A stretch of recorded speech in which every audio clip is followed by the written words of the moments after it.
Hey guys, welcome back to a brand new video of PJ Codes. Now in this video, I'm going to give you guys a quick introduction into what media queries are, why we use them, when we use them, and how we make a website responsive. And before we begin, remember to like, subscribe, and share this video with all your friends. Okay, now have you ever wondered how, when we build a website, how do these sites look good on all the different devices, the hundreds of different devices that are out there, right? The different device types. So you have large screens, you have small screens, medium size, iPads, then you have iPhones, Android, Google phones, and Windows phones, and this phone and that phone.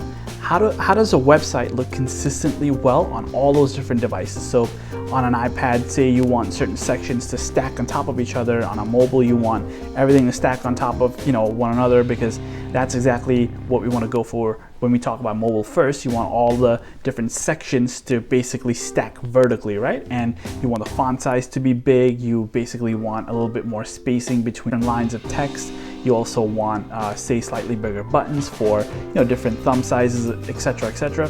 So these are the things that you take into consideration when you say mobile first, right? Because on a desktop, the experience is very different, right? Because you're using a mouse and you're clicking around with a small little cursor, a little pointer across the screen, and that desktop has its own set of UX factors taken into consideration when developing, and mobile is a completely different ball game when it comes to things like that.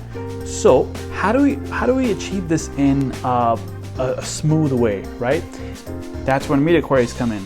Now, media queries are basically a way for us to dictate certain styles for responsive devices. So basically, when the screen size changes, we want certain CSS commands to take precedence over the desktop, our previous desktop styles, right? And we're gonna get into the code of it very soon, but I just kind of want to give you guys an idea.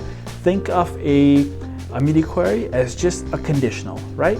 If the screen size equals X or is less than X, change the colors, change the structure, change the width, etc., etc. So basically, just think of media queries as just one big conditional inside which we have our style rules, and we'll have multiple media queries, but basically you want to keep your queries as concise, short, and clean as possible. Okay, so let's just get right into the code. Okay guys, so what we're going to do is let's head over to our website that we built last time, and what we're going to do is we're going to right click and hit inspect. Okay, now what that's going to do is going to open up the dev tools, right? So now when you see up here where it says toggle device toolbar, you want to click on that. Okay, so I want to click on that, and then we want to go up here and the device list, let's select, I can't see it on my screen, but let's hit responsive where it says responsive. Okay, now what it's going to allow you to do is it's going to allow you to toggle the screen width, the screen size, right? So I'm going to click and drag, and now you see how the different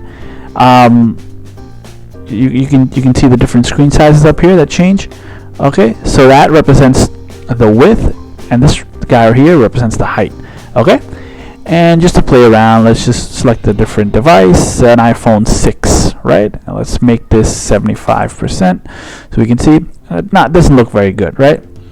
Okay, so now let's just go back to responsive. I like to keep it on responsive. This way I try to hit all my screen sizes at once, and by once I mean I can just it's just quicker to target. So now what I want to do is I'm going to head over to W3 Schools, and I'm going to say W3 Schools initial scale. I want to type that in. Let's go to that. Let's click on HTML meta tag, and then we're just going to copy this guy here over. Okay, and we're going to copy it, and we're going to place it in our head tag in our HTML. Okay, let's paste that in here, and I'm going to explain what these do in a minute. Okay, let's just indent these right. Okay, because I'm very nitpicky about the indentation. Let's just go step by step. UTF.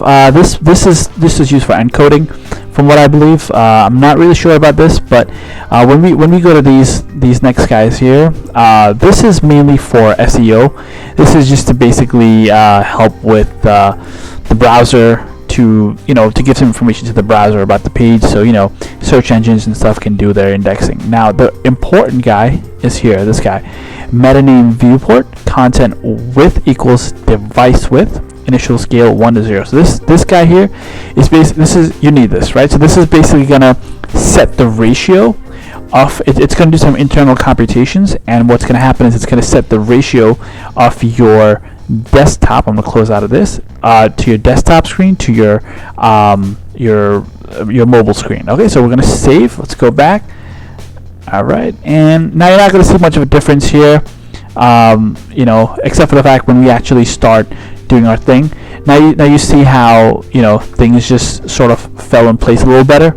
That's part of the computation that you know, our meta tag will provide, and you'll see more of that, you know, as we go ahead. So now let's just begin our media queries, right? So let's say the first thing we want to handle is our nav bar. You see how as the screen size gets lower, it just keeps stacking and stacking and stacking. We don't want that. We want our, you know, for an iPad, we can just keep it like this. But let's say for a mobile, when we get to say screen width, let's do 500 for namesake. We want it at 499 onwards, right? We want it to basically stack vertically because that's considered mobile, right? That's a small screen size. So let's do that. So let's go over to our CSS. Okay, now at the bottom, this is how we're going to write our media queries. Okay, we're going to write it in our style sheet. You want to say, so we're going to write at media only screen and parentheses open max width colon equals, let's say, 500 pixels. All right, now we're going to space open curly brace and curly brace. So let's just go through this.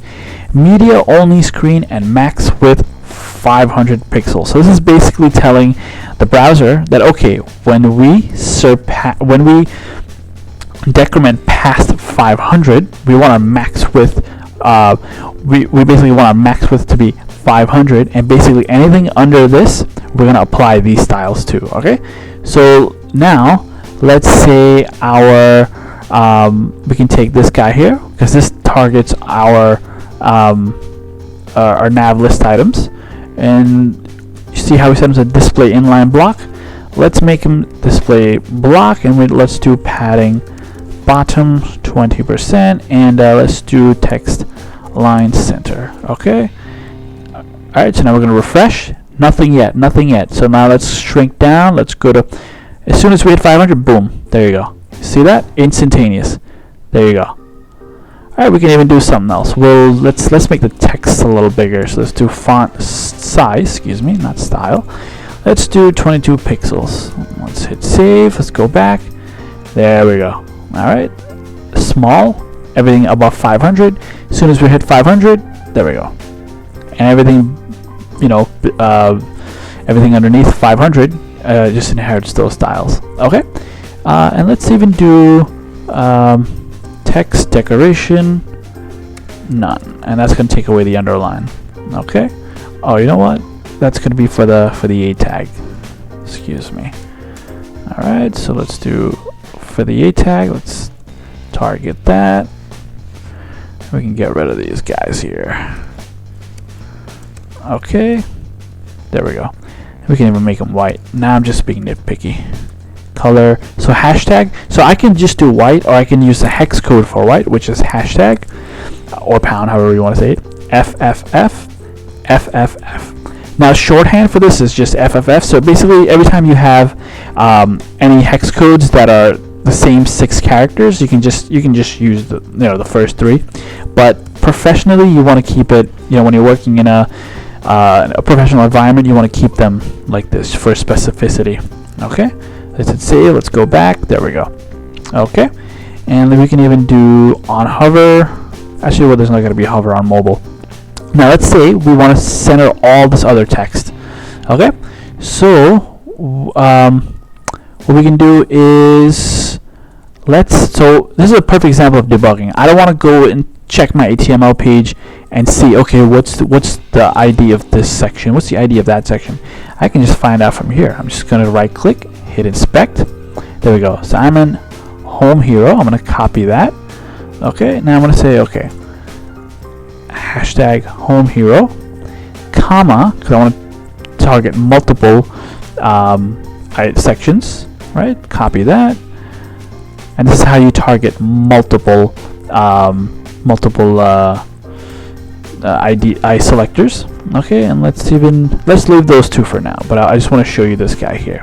Okay, let's do text align center. Let's hit save. Let's refresh. There we go. Okay, so there you have it. Now let's just see this in action again. That. As soon as you're 500, bam. There we go. Okay.